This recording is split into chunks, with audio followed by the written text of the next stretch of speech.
క్రీస్తు ప్రభునందు ప్రియ సహోదరి సహోదరులారా, మనము సామాన్య కాలంలో 13వ ఆదివారంలో ఉన్నాం.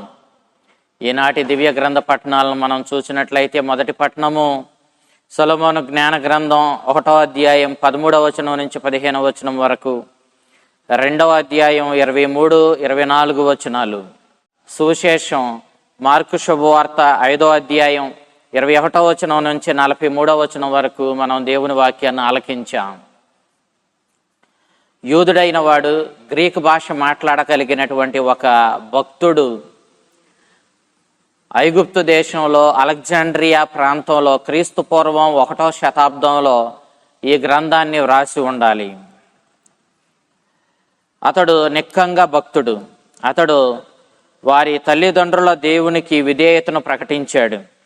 ఈ విషయాన్ని మనం 9వ అధ్యాయం 1వ వచనంలో మనం చూస్తాం. అంతేకాదు, యూదుడైనందుకు, పవిత్రమైన జాతికి చెందినవాడైనందుకు, దేవుని చేత ఎన్నుకోబడిన దోషరహితమైనటువంటి యోధ జాతికి చెందినందుకు అతడు ఎంతో సంతోషించాడు, గర్వపడ్డాడు. ఈ విషయాన్ని 10వ అధ్యాయం 15వ వచనంలో మనం ఆలకిస్తూ ఉన్నాం. ఈ గ్రంథం రాయడం ద్వారా జ్ఞానం దేవుని నుండే వస్తుందని, ఆ జ్ఞానంతోనే దేవుడు ఈ సృష్టిని చేశాడని, ఈ సృష్టిని ఈ జ్ఞానంతోనే పరిపాలిస్తున్నాడని చెప్పడానికి రచయిత ప్రయత్నించాడు. అన్ని సుగుణాలకు మూలం జ్ఞానమేనన్నాడు. ఈ జ్ఞానం దేవుని వద్దకు మార్గం సిద్ధం చేస్తుందని, రానున్న నిత్య జీవానికి మనల్ని నడిపిస్తుందని, ఈ జ్ఞానం మూలంగానే నీతిమంతులు జీవిస్తారని, దుర్మార్గులు శిక్షించబడతారని 3వ అధ్యాయం 9, 10 వచనాలలో రచయిత మనకు తెలియచేస్తూ ఉన్నాడు. ఈనాటి మొదటి పట్టణంలో మొట్టమొదటిసారిగా రచయిత పూర్వ నిబంధనలో ఎక్కడా స్పష్టంగా ప్రస్తావించబడని దేవుని వద్ద దేవునితో మనం జీవించే శాశ్వతమైన నిత్య జీవం గురించి మాట్లాడాడు. మానవుని జీవితానికి నిజమైన గమ్యం ఆ నిత్య జీవమే. దేవుని వద్ద దేవునితో నిత్యం జీవం పొందడమే మానవ జీవిత పరమార్థం, గమ్యం అని రచయిత మనకు తెలియచేస్తూ ఉన్నాడు. దేవునికి మానవుడు విధేయుడై జీవించడం ద్వారా శాశ్వత జీవాన్ని బహుమానంగా పొందగలుగుతాడు. శాశ్వత జీవం, గొప్ప పెద్ద కుటుంబం, ఈ లోకంలో పేరు ప్రఖ్యాతులు, ఈ లోక సిరి సంపదలు అన్నీ కూడా దేవునికి విధేయుడై జీవించడం ద్వారా మానవుడు పొందుతాడని, ఆ విధంగా ఈ బహుమానాలు మానవుడు సొంతం చేసుకోగలుగుతాడని ఈ గ్రంథం తెలియజేస్తుంది. అందుకే అనేక ప్రశ్నలు రేకెత్తుతూ ఉన్నాయి. ఈ ప్రశ్నలన్నింటికీ దేవునికి విధేయత చూపించడం ద్వారా మానవుడు ఇన్ని బహుమానాలు పొందగలిగితే, అన్ని సందర్భాల్లో మానవుడు ఆ విధంగా బహుమానాలు పొందగలగడం లేదే. దేవునికి విధేయత చూపించినప్పటికీ అనేక ఇబ్బందులు, శ్రమలు, బాధలు మానవుడు ఎదుర్కోవాల్సి వస్తుందే అని అనేక ప్రశ్నలు రేకెత్తుతూ ఉన్న ఈ సందర్భంలో ఈ పవిత్ర గ్రంథం దేవుని బహుమానమైన నిత్య జీవాన్ని సొంతం చేసుకుంటాడని, దేవునికి విధేయత చూపించే మానవుడు పైన చెప్పినటువంటి ఈ సిరి సంపదలను, నిత్య జీవాన్ని, గొప్ప కుటుంబాన్ని, ఈ లోకంలో పేరు ప్రఖ్యాతులను సంపాదించుకున్నా సంపాదించుకోకపోయినా అతడు దేవునికి విధేయుడు అవడం వల్ల నిత్య జీవాన్ని తప్పకుండా సంపాదించుకుంటాడని ఈ గ్రంథం తెలియజేస్తూ ఉంది. 24వ వచనంలో ఆధ్యాత్మికమైన మరణాన్ని గురించి రచయిత మాట్లాడుతూ ఉన్నాడు. పిశాచి పక్షాన జీవించేవాడు మరణాన్ని అనుభవిస్తాడు అన్నాడు. అనగా అతడు మరణంలోనే ఉన్నాడు అని అర్థం. ఇక్కడ మరణం అనేది దేవుని చిత్తానికి విరుద్ధంగా జీవించి పాపంలో పడి తెచ్చుకునే మరణం. ఇది దేవుని ప్రణాళికలో అసలు లేదు. దేవుడు ఈ విధంగా తనకు దూరమై మరణాన్ని తెచ్చుకునే వారి విషయంలో ఏమాత్రం సంతోషించడు.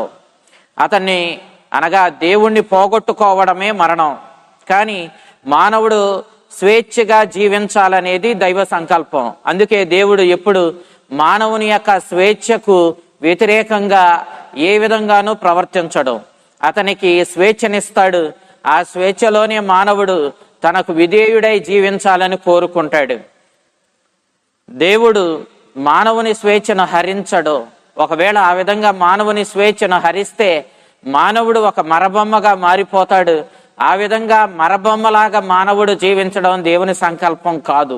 అందుకే దేవుడు మానవునికి ఎప్పుడూ స్వేచ్ఛనిస్తూనే ఉంటాడు. ఆ స్వేచ్ఛలో మానవుడు దేవుని అంటిపెట్టుకోవడం ద్వారా, దేవుని చిత్త ప్రకారం జీవించడం ద్వారా, ఆయన వాక్యానికి ప్రాధాన్యతనిచ్చి జీవించడం ద్వారా దేవుడిచ్చే ఆ నిత్య జీవాన్ని, శాశ్వత బహుమానాన్ని సొంతం చేసుకోగలుగుతాడు. దేవుడు సృష్టి చేసినప్పుడు సమస్తాన్ని మంచిగానే చేశాడు, చెడు ఏది వాటిలో లేదు. కానీ మానవుడు తనకివ్వబడిన స్వేచ్ఛను దుర్వినియోగం చేసుకున్నాడు, దైవ చిత్తానికి విరుద్ధంగా జీవించాడు. దాని ఫలితంగా మరణాన్ని కొని తెచ్చుకున్నాడు. నీతిమంతమైన జీవితం మానవుని నిత్య జీవంలోనికి నడిపిస్తుంది. నీతివంతమైన జీవితం అనగా దేవుని చిత్తానుసారం జీవించడమే. దేవుడు చేసిన ప్రాణుల్లో మానవుడు తనను పోలి తనవలే చేయబడినవాడు కావున అతని జీవిత గమ్యం మరణం కాదు, నిత్య జీవం. శాశ్వత జీవి అయిన దేవుని బిడ్డగా మానవుడు జీవించి ఉండడమే అతని జననంలోని మర్మం. కానీ ఇది అతని శారీరకమైన సహజమైన మరణాన్ని త్రోసివేయదు. ఆ సహజమైన మరణం తర్వాత అతడు ఈ నిత్య జీవాన్ని సొంతం చేసుకోగలుగుతాడన్నటువంటి సత్యాన్ని మొట్టమొదటిసారిగా జ్ఞాన గ్రంథం పూర్వ నిబంధనలో స్పష్టంగా మనకు తెలియచేస్తూ ఉంది. ఈ అంశాన్ని తెలిపే గొప్ప వాక్యాన్ని నేటి మొదటి పట్టణంలో మనము ఆలకించాం. ఆదికాండం 3వ అధ్యాయం 3వ వచనంలో రచయిత పాప ఫలితంగా మరణం వచ్చిందన్న అంశాన్ని ప్రస్తావించాడు. అది కూడా ఆధ్యాత్మికమైన మరణము అన్న సత్యాన్ని మనం గ్రహించాలి. జ్ఞాన గ్రంథం ఒకటే ఆదికాండంలో చూపబడినటువంటి సర్పాన్ని సాతానుతో పోల్చి స్పష్టంగా చెబుతుంది. యోహాను శుభవార్త 8వ అధ్యాయం 44వ వచనం, అపోస్తుల కార్యాలు 12వ అధ్యాయం 9వ వచనం, 20వ అధ్యాయం 10వ వచనంలో ఈ భావాలను మనం చూస్తాం. ఆధ్యాత్మికమైన మరణం పొందేది ఎవరంటే, ఎవరైతే దేవునికి దూరమై సాతానుకు దాని క్రియలకు బానిసలై బ్రతుకుతారో వారే ఈ ఆధ్యాత్మికమైన మరణాన్ని కొని తెచ్చుకుంటారు. ఇక్కడ సహజమైన మరణం ప్రస్తావనలోనే లేదు, ఎందుకంటే అందరూ ఈ మరణాన్ని పొందవలసిన వారై ఉన్నారు. కాబట్టి అసలు ఈ మరణం మనకు చేయగలిగిన, తీసుకురాగలిగినటువంటి కీడు ఏమీ లేదు. కాబట్టి మనం ఆధ్యాత్మికంగా జీవించి ఉన్నామా లేక ఆధ్యాత్మికంగా మరణించి ఉన్నామా అన్నదే ప్రశ్న. మనం దేవుని యందు, దేవుని చిత్త ప్రకారం, దేవుని వాక్యానుగుణంగా మనం జీవిస్తే మనము ఆధ్యాత్మికంగా జీవంలో మనం జీవించే ఉన్నాం. మనం సాతాను యొక్క క్రియలకు లోబడి దానిని విధేయిస్తూ సాతాను ప్రలోభాలలో మనం బ్రతుకుతూ ఉంటే మనం అప్పటికే మరణమందున్న మనం ఆధ్యాత్మికంగా మరణించి ఉన్నాం. నేటి సువిశేషాన్ని మనం చూసినప్పుడు మార్కు శుభవార్త 5వ అధ్యాయం 21వ వచనం నుంచి 43వ వచనం వరకు మనం చూసినప్పుడు ఈనాటి సువిశేషంలో యేసుక్రీస్తు చేసిన 2 అద్భుతాలను మనం చూస్తూ ఉన్నాం. ఒకటి, 12 సంవత్సరాలుగా రక్తస్రావంతో బాధపడుతున్నటువంటి స్త్రీ పొందినటువంటి స్వస్థత. రెండవది, యాయిరు కుమార్తె 12 సంవత్సరాల ప్రాయం కలిగిన ఆ బాలిక మరణం నుండి మరలా జీవం పోసుకోవడం. ఈ 2 అద్భుతాలు గలిలయ సరస్సు తీరంలో జరిగాయి. క్రీస్తు ప్రభు తన బహిరంగ జీవితపు మొదటి నెలల్లో జరిగినటువంటి అద్భుతాలు ఇవి. యాయిరు యూదుల ప్రార్థనా మందిర అధ్యక్షుడు క్రీస్తు వద్దకు వచ్చి మరణావస్థలో ఉన్న తన కుమార్తెను స్వస్థపరచమని కోరాడు. యోధ నాయకుల్లో ఎక్కువ మంది యేసుక్రీస్తుని తిరస్కరించారు, అతన్ని మోసగాడన్నారు. కానీ యాయిరు ఈనాడు ఉన్నటువంటి దీన పరిస్థితి వేరు. అతడు శ్రమల్లో పడ్డాడు, తన కూతురు మరణావస్థలో ఉంది, ఇక చేసేది లేక యాయిరు అప్పటికే క్రీస్తును గూర్చి విన్న విషయాలను, అతని అసాధారణమైన అద్భుతమైన శక్తిని గ్రహించిన వాడై ఈనాడు యేసుక్రీస్తు దగ్గరకు వచ్చి ఆయన పాదాలపై పడి తన కుమార్తెను స్వస్థపరచమని కోరాడు. యాయిరు యేసుక్రీస్తుని పాదాలపై పడి అతనిని సహాయం చేయమని అడగడం ద్వారా అతడు తనను తాను తగ్గించుకున్న ఆ తగ్గింపుతనాన్ని, అతడు క్రీస్తుని విశ్వసించిన విశ్వాసాన్ని, వినయాన్ని మనం ఇక్కడ స్పష్టంగా చూడగలుగుతూ ఉన్నాం. ఒక స్త్రీ 12 సంవత్సరాల నుండి రక్తస్రావంతో బాధపడుతూ ఉంది. ఆమె ఆయన అంగి అంచును తాకినంత మాత్రాన నేను స్వస్థతను పొందగలనని ప్రగాఢంగా నమ్మింది. రక్తస్రావంతో బాధపడుతున్నటువంటి స్త్రీ అపవిత్రమైంది. ప్రజల మధ్యకు రావడం అంటే అంత సులువైన విషయం కాదు. ఆమె రక్తస్రావంతో బాధపడుతున్న విషయం చాలా మందికి తెలుసు. ఎవరైనా ఆమెను గుర్తిస్తే యూదుల ధర్మశాస్త్రం ప్రకారం రక్తస్రావంతో బాధపడుతున్నటువంటి వ్యక్తులు అపవిత్రులు. గాయపడి రక్తం కారుతూ ఉన్న ఆ వ్యక్తి అపవిత్రుడే. రక్త సంబంధమైన ఏ వ్యాధులు ఉన్నా వారు అపవిత్రులే. కాబట్టి ఈమె అపవిత్రురాలు. కాబట్టి ప్రజల మధ్యకు రావడం ఎవరు గమనించినా వాళ్ళు ఆమెను అపవిత్రురాలను గుర్తించి రాళ్లతో కొట్టి చంపివేస్తారు. తాను మరణాపాయ పరిస్థితి ఉందని తెలిసి కూడా ఆయన అంగి అంచును తాకినంత మాత్రాన తప్పక స్వస్థత పొందుతాననేటటువంటి గట్టి విశ్వాసంతో మరణాపాయ పరిస్థితిని కూడా దాటి ధైర్యం చేసి ప్రభు అంగి అంచును తాకింది. ఆ విధంగా ప్రభు నుండి స్వస్థత పొందగలిగిన శక్తిని పొందింది, స్వస్థురాలయ్యింది. యూదులు ప్రవక్తలు ధరించేటటువంటి వస్త్రాలకు కూడా ప్రవక్తకుండే శక్తి ఉంటుందని ప్రగాఢంగా నమ్మేవారు. కాబట్టి ఈనాడు నిండు విశ్వాసంతో ఆ స్త్రీ ప్రభు అంగి అంచును తాకి స్వస్థురాలవ్వడాన్ని మనం చూస్తూ ఉన్నాం. అనేక మంది వైద్యుల వద్దకు 12 సంవత్సరాలుగా తన వ్యాధిని నయం చేసుకోవడానికి ఆమె తిరిగింది. కానీ ఎంతమంది వైద్యులు ప్రయత్నించిన నయం కాని ఆ రక్తస్రావపు వ్యాధి ఈనాడు ప్రభు యొక్క అంగి అంచును తాకిన మాత్రాన ఆమె విశ్వాసాన్ని బట్టి స్వస్థతను పొందగలిగింది. ఈనాడు ప్రభు వెనుకకు తిరిగి ఎవరు నా అంగిని తాకారు అని ప్రశ్నించాడు. నిజానికి అక్కడున్న శిష్యులు, అక్కడున్న ప్రజలందరూ ఆశ్చర్యపోయారు. ఎందరో ప్రజలు తండోపతండాలుగా కిక్కిరిసి వచ్చి పై పడుతూ తనను తాకుతూ ఉన్నప్పటికీ ప్రభు ఎవరో ఒకరు నన్ను విశ్వాసంతో తాకారు అంటూ ప్రశ్నించాడు. నిజంగా ఆయన్ను ఎవరు తాకారు అని అడగడంలో అసలు ఎలాంటి అర్థమూ లేదని వాళ్ళు భావించారు. ఆశ్చర్యంతో, అదేంటి ప్రభు, ఎందరో నీ మీద పడుతూ ఉన్నారు, నా అంగీని ఎవరు తాకారని నువ్వు అడుగుతూ ఉన్నావు, ఇది చాలా ఆశ్చర్యంగా ఉందని శిష్యులు పలుకుతూ ఉన్నారు. మరి దేవుని బిడ్డలారా, అంతమంది తనను తాకుతూ పైన పడుతూ ఉన్న విశ్వాసంతో తనను తాకింది ఎవరో ప్రభు స్పష్టంగా గ్రహించగలిగాడు. అందుకే ఆ స్త్రీ ముందుకు వచ్చి ప్రభువా నేనే తాకానని చెప్పినప్పుడు నీ విశ్వాసమే నిన్ను స్వస్థపరిచింది, వెళ్ళిరమ్మని ప్రభు ఆమెకు చెబుతూ ఉన్నాడు. నిజానికి ప్రభు అక్కడున్న ప్రజలందరికీ ఆమె స్వస్థతను పొందిన విషయాన్ని ప్రకటిస్తూ ఉన్నాడు. ఒకవేళ ప్రభువే బాహాటంగా ఆమె స్వస్థతను పొందిందని చెప్పకపోతే తరువాతైనా ఆమెను గుర్తించి వాళ్ళు ఈమె అపవిత్రురాలని ఆమెను రాళ్లతో కొట్టి చంపే ప్రమాదము ఉంది. కాబట్టి ఆమెకు ఎలాంటి హాని కలగకుండా ఉండడం కోసం ఆమె శ్రేయస్సును కోరుకున్న ప్రభువు ఆమెను నీవు స్వస్థతను పొందావు, శుద్ధిరాలివయ్యావు, కాబట్టి నీ విశ్వాసం మెచ్చదగినది, కావున నీవిక వెళ్ళి రమ్మని చెప్పి ఆమెకు ఎలాంటి హాని కలగకుండా ఆమె పొందినటువంటి స్వస్థత ద్వారా ఆమెను ప్రభువు రక్షిస్తూ ఉన్నట్లుగా మనం ఇక్కడ గమనిస్తూ ఉన్నాం. ఇక ప్రభువు యాయిరు ఇంటికి బయలుదేరాడు. ఆయన సమీపానికి వస్తూ ఉండగానే ఎదురుగా యాయిరు సేవకులు వచ్చి, అయ్యా నీ కుమార్తె మరణించింది, ఇక మరణించిన నీ కుమార్తెను గురువు మాత్రం ఏం చేయగలడో, ఏమీ చేయలేడు కదా, ఇంకా ఆయనను బాధించడం దేనికి, ఆయన్ను పంపివేయమని వాళ్ళు వచ్చి యాయిరుతో చెప్పారు. ప్రభు యాయిరుతో నీవు విశ్వాసాన్ని నిలబెట్టుకోమని ప్రభు యాయిరును కోరాడు. యాయిరు ఇంటికి ప్రభు వెళ్ళాడు. యూదుల ఆచారం ప్రకారం ఒక వ్యక్తి మరణించాడు అని అంటే ఇక ఆ వ్యక్తికి మనం చేయగలిగింది ఏమీ లేదు. అందుకే లాజరు మరణించినప్పుడు యోహాను శుభవార్త 11వ అధ్యాయంలో మార్త ప్రభువుతో, ప్రభువా మీరు ఇక్కడ ఉండి ఉన్నట్లయితే నా సహోదరుడు మరణించి ఉండేవాడు కాడు అని చెప్పింది.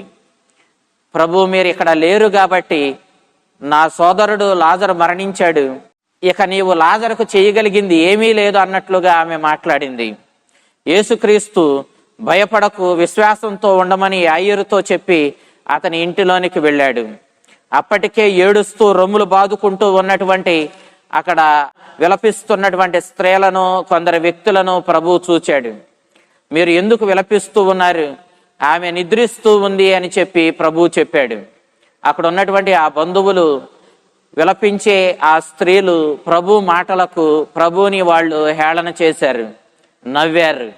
కానీ ప్రభు వాటిని పట్టించుకోకుండా పేతురు, యాకోబు, యోహానులను వెంటబెట్టుకొని, ఆ బాలిక తల్లిదండ్రులను కూడా వెంటబెట్టుకొని ఆ బాలిక గదిలోనికి ప్రవేశించాడు. యేసుక్రీస్తు ఆ బాలిక నిద్రిస్తుందని చెప్పాడు కదా. ఈ విషయాన్ని మనం పరిశీలించినప్పుడు యూదులు మరణించిన వ్యక్తిని వెంటనే సమాధి చేసేవారు కాదు. మరి కొంత సమయం ఇచ్చి నిజంగా మరణించిన అంశాన్ని దృఢపరుచుకున్న తరువాత మాత్రమే వాళ్ళు ఆ వ్యక్తిని సమాధి చేసేవాళ్ళు. ఈ కొద్ది సమయం వాళ్ళు గాఢ నిద్రలో ఉన్నట్లుగా, కోమాలో ఉన్నట్లుగా భావించేవాళ్ళు. ఎందుకనంటే ఒక వ్యక్తి మరణించాడు అని చెప్పడానికి సరైనటువంటి ఆధారాలతో దృఢపరచకుండా ఆ వ్యక్తిని భూస్థాపితం చేసేటటువంటి అలవాటు యూదుల్లో లేదు. అందుకే వాళ్ళు ఆ వ్యక్తి గాఢ నిద్రలో ఉన్నట్లుగా భావించి ఇంకొంత సమయం వేచి ఉండి ఆ తరువాతనే ఆ వ్యక్తి మరణించాడు అని చెప్పి దృఢపరుచుకున్నాక వాళ్ళు భూస్థాపిత కార్యక్రమాలు నిర్వహించేవాళ్ళు. ఈనాడు యేసుక్రీస్తు ఆ బాలిక గాఢ నిద్రలో ఉందని చెప్పాడు. నిద్రపోవడం మరణానికి వాడబడినటువంటి మరొక పదంగా మనము ఆదిమ క్రైస్తవుల్లో చూస్తూ ఉన్నాం. వారు దేవుని తల్లి అయినటువంటి మరియ తల్లి మరణించిందని చెప్పడానికి వాళ్ళు ఇష్టపడలేదు. అందుకే అపోస్తులు, ఆదిమ క్రైస్తవులు ఆ మాత నిద్రించిందని చెప్పారు. నిద్రించిందనే ఈ మాట యొక్క భావం ఏమిటి అని అంటే, ఈనాడు నిద్రించి భూస్థాపితం చేయబడిన ఈ వ్యక్తి మరలా నిద్ర నుండి లేచినట్లుగా మరణం నుండి లేస్తాడు, పునరుత్థానుడు అవుతాడని ఈ మాట వెల్లడి చేస్తూ ఉంది. ఎవరెవరైతే నిద్రించారో వారు భూస్థాపితం చేయబడతారు. అలా భూస్థాపితం చేయబడిన వారు నిద్ర నుండి మేల్కొన్నట్లుగా వారు ఎవరైతే సమాధిలో ఉంచబడ్డారో ఒకరోజు తప్పక పునరుత్థానులై లేస్తారనే భావాన్ని ఈ మాట వెల్లడి చేస్తూ ఉంది. క్రీస్తుని మాటకు అక్కడున్నవారు క్రీస్తుని అవివేకిగా చూచారు, జ్ఞానం లేని వ్యక్తిగాను భావించారు. ఎప్పుడైతే క్రీస్తు ఈ అద్భుతాన్ని చేశాడో వారికి నోటి మాట లేదు. ఆ బాలిక లేచి నడవసాగింది, అనగా ఆ బాలిక మరలా ప్రాణాన్ని పోసుకుంది, ఆమె జీవంతో లేపబడింది. ప్రభు ఆమె భుజించడానికి ఏమైనా పెట్టండి అని చెప్పాడు. అనగా ఆమె ఆత్మ కాదని, ఆమె శరీరం కలిగినటువంటి మరలా ప్రాణం పోసుకున్న బాలికని తెలియచేయడానికే ఆ పాపకు తినడానికి ఏమైనా పెట్టమని చెప్పాడు. ఎందుకంటే ఆత్మలు భుజించవు కదా. ఈ అద్భుతాలు ప్రకటించబడడానికి క్రీస్తు ఇష్టపడలేదు. అందుకే ఈ విషయాన్ని ఎవరితోనూ చెప్పవద్దని ప్రభు కోరుకున్నాడు. ఆ రోజుల్లో ప్రజలు రాచరికపు మెస్సయ్య కోసం ఎదురు చూస్తూ ఉన్నారు. ప్రభు చేస్తున్న బోధలు, ప్రభు చేస్తున్నటువంటి ఈ అద్భుతాలు అనేక మందిని ప్రభు వైపు ఆకట్టాయి. వారు ఆయనను రాజరికపు మెస్సయ్యగా ప్రవర్తించమని, తమ శత్రువులైన రోమీల మీదకు యుద్ధం చేయమని, తమ స్వతంత్ర్యాన్ని తీసుకుని వచ్చి యోధ సామ్రాజ్యాన్ని స్థాపించమని, ఈ లోక సంబంధమైనటువంటి రాజ్య స్థాపన చేయమని ప్రభువుని కోరుతూ ఉన్నారు. ఇలాంటి అద్భుతాలు ప్రకటించబడితే ఇంకా అనేక మంది ప్రభువుని ఈ లోక సంబంధమైన మెస్సయ్యగా, రాజరికపు మెస్సయ్యగా భావిస్తారు.